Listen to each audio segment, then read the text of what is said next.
इस बुलेटिन के प्रायोजक है glamour beauty salon, golden city fashion jewellery और किंग क्लब। नमस्कार, अभय न्यूज के 21 नवंबर शनिवार दोपहर के बुलेटिन में आप दर्शकों का स्वागत है। आइए चलते हैं जिले भर की प्रमुख खबरों की ओर। उज्जैन में सुबह से ही मास्क नहीं पहनने वालों की धरपकड़ शुरू की गई है। लोडिंग वाहनों से लोगों को जेल भेजा गया है। शुक्रवार को 1216 लोगों को मास्क नहीं पहनने पर जेल भेजा गया था। शनिवार सुबह भी कार्रवाई के दौरान मास्क नहीं पहनने वाले लोग टीम के सामने रोते गिड़गिड़ाते दिखाई दिए, लेकिन उन्हें माफ नहीं किया गया। दोपहर 12 बजे तक 300 से अधिक लोगों को अस्थायी जेल भेजा जा चुका था। इसलिए अभय न्यूज आम जन से मास्क पहनकर ही बाहर निकलने की अपील करता है।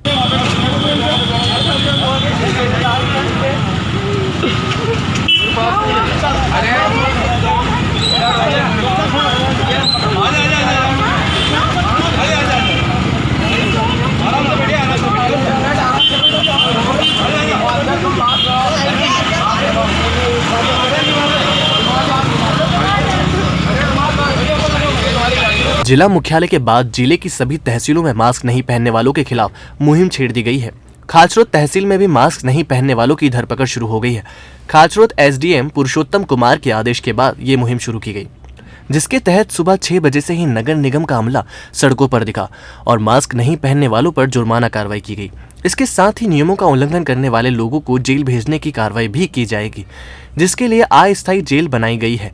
मास्क नहीं पहनने वालों को सजा के तौर पर 10 घंटे के लिए जेल भेजा जाएगा। एसडीएम ने खाचरोद के निवासियों से अपील की है कि वे मास्क पहने और कानूनी कार्रवाई से बचें, क्योंकि कोरोना से बचाव के लिए इसके प्रति सतर्कता बेहद जरूरी है। मास्क एकमात्र ही बचाव का उपाय है। गाइडलाइन का पालन कराने के लिए हमने अभी फिलहाल पहले चरण में, जैसा कि उज्जैन में कलेक्टर महोदय द्वारा आदेशित किया है कि मास्क नहीं लगाए व्यक्ति को जो है पकड़े जाने पर 10 घंटे के लिए खुली जेल में रखा जाएगा। और यह हमने भी यही तय किया है खाचरोद में भी, यदि कोई व्यक्ति बिना मास्क लगाए घूमते पाए जाते हैं, चाहे पैदल घूम रहे हों, चाहे 2 व्हीलर पे, 3 व्हीलर पे, 4 व्हीलर पे हों, वाहन चालक हों या दुकानदार हों, फेरी वाले हों या कोई सामान खरीद रहे ग्राहक भी हों, कोई भी बिना मास्क लगाए मिलेगा तो इसका सघन अभियान चलाकर हम जो है इनको अरेस्ट करके 10 घंटे की खुली जेल में रखेंगे। इसलिए मेरी खाचरोद की समस्त आम जनता से, ग्रामीण और शहरी सभी से मेरा विनम्र निवेदन है, मास्क लगाएं।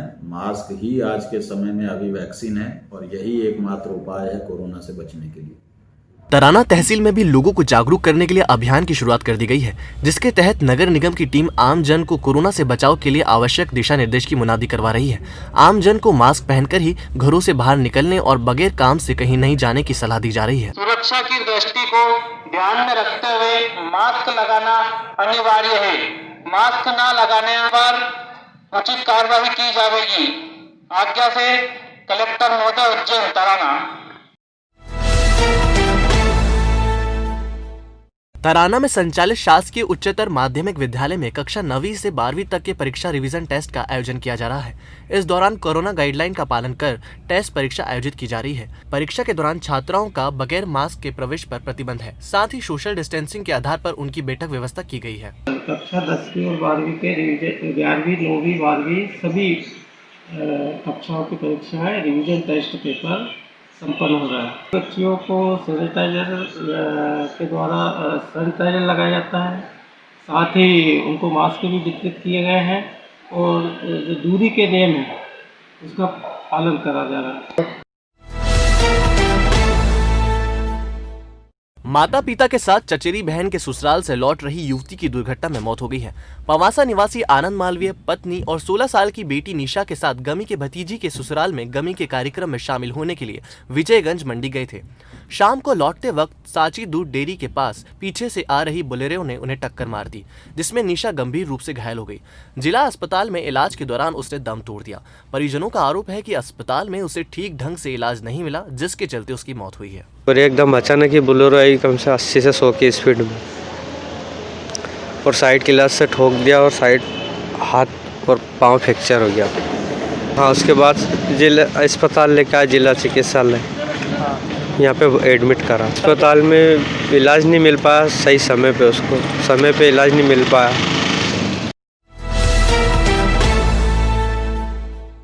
शहर के पहले जहरीली शराब के कारोबारी शंकर कहार का आलीशान बंगला जमींदोज करने की कार्रवाई जिला प्रशासन ने शुरू कर दी है। शंकर कहार और उसके परिवार ने ही सबसे पहले शहर में जहरीली शराब जिंजर बेचने का काम शुरू किया था। इसी के यहाँ यूनुस और अन्य लोग काम करते थे, जहां से जहरीली शराब बनाना सीखकर उन्होंने खुद का काम शुरू कर दिया। 2 महीने पहले हुए जहरीली शराब कांड में शंकर कहार को भी आरोपी बनाया गया था, जिसे जेल भेज दिया गया है। शनिवार को जिला प्रशासन और नगर निगम की संयुक्त टीम शहर की सबसे पॉश कॉलोनी गुलमोहर ग्रीन पहुंची, जहां शंकर कहार के आलीशान मकान को जमींदोज करने की कार्रवाई शुरू की गई। कि ये जो सामाजिक तत्व है जो नियमों के विरुद्ध मकान बना लेते हैं या और कोई संदिग्ध गतिविधियों में संलिप्त होते हैं, उनके विरुद्ध ये कार्रवाई का अभियान है। और इसमें अभी नगर पालिका के माध्यम से नक्शे के विपरीत बलपूर्वक मकान बनाने के संबंध में जो इनके द्वारा कार्रवाई की गई है, उसको यहाँ पे ध्वस्त किया जा रहा है।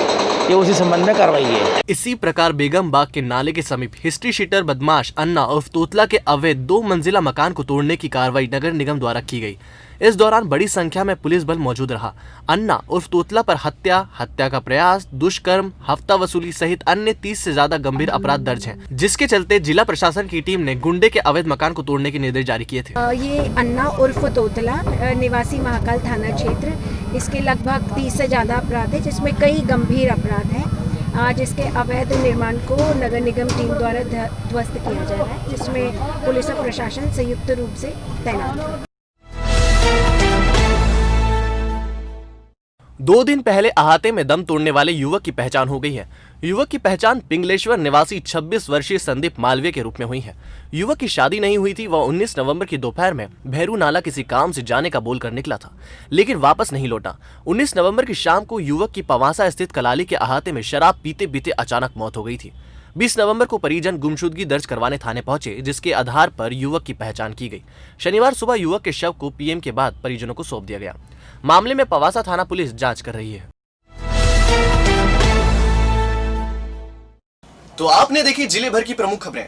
आपको हमारा बुलेटिन कैसा लगा, इसका फीडबैक कमेंट सेक्शन में जरूर दीजिएगा। इसके साथ ही यदि आप बनना चाहते हैं अभी न्यूज के रिपोर्टर, तो अपने आसपास की जन सरोकार से जुड़ी खबरें पूरे विवरण के साथ हमें हमारे व्हाट्सएप नंबर 9111444007 पर भेजिए।